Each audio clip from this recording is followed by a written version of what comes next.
was 1964. 3 months after joining the Air Force Thunderbirds, Captain Eugene Devlin died when his Thunderbird's F-105 Thunder Chief broke apart while he was trying to land at Hamilton Air Force Base just north of San Francisco, California. That weekend would have been Captain Devlin's 7th show flying the left-wing position as Thunderbird 2. 4.5 decades later, Technical Sergeant Anthony Graham found this, Captain Devlin's memorial. I didn't even know what it was. Had no idea what it was. Went to it, looked at it again. I saw Captain Devlin's name on it. Started putting 2 and 2 together. I kind of looked, went over to the actual fixture that it stands on, which is outside. Looked at it, and it had the memorial on it. And it took my breath. It honestly did.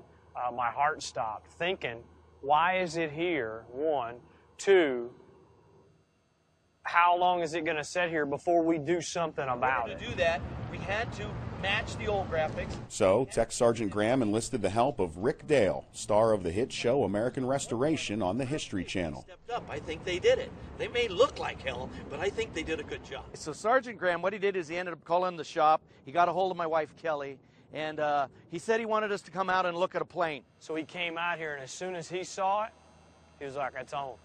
Let's do it.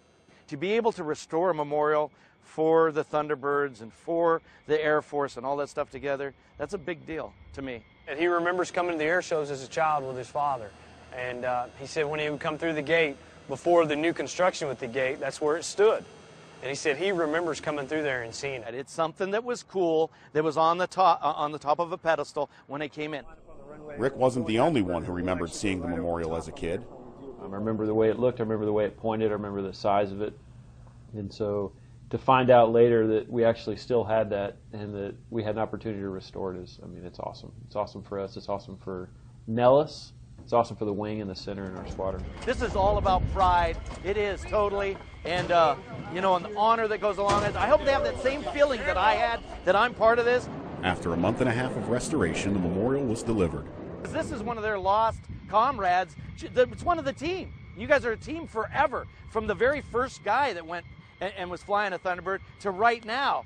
You know, big deal, big deal. There's always the opportunity of a loss of life out there. And we had that on our team, in that at 105, where we lost his life and that airplane broke apart on him. To be able to represent that, the past for us, is very important because it comes together and it ties the knot of what we're doing today and for tomorrow.